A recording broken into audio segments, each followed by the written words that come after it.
La rénovation de la gare d'Austerlitz au cœur d'une nouvelle polémique, alors que les opposants dénoncent depuis longtemps un projet disproportionné et trop coûteux. Trois associations viennent de porter plainte pour détournement de fonds publics. Les explications de Valentine Poncy et Louise Simondet. Sur ce terrain situé derrière les bâtiments de la gare d'Austerlitz, un complexe immobilier à 1 milliard d'euros doit sortir de terre. Mais le chantier est à l'arrêt. Un recours contre le permis de construire a déjà été déposé devant le Conseil d'État. Des associations de riverains, de protection de l'environnement et de lutte contre la corruption dénoncent ce projet. Ce projet en soi est un scandale.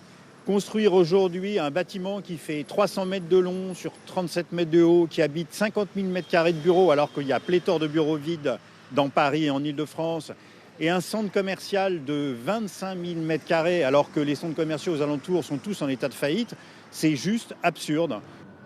La totalité des bureaux doit être achetée par l'Agence française de développement. Une partie sera ensuite revendue.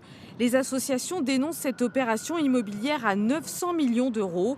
Une plainte pour détournement de fonds publics a été déposée. Pour cet avocat, les sommes investies vont à l'encontre des missions de cet établissement dépendant de l'État.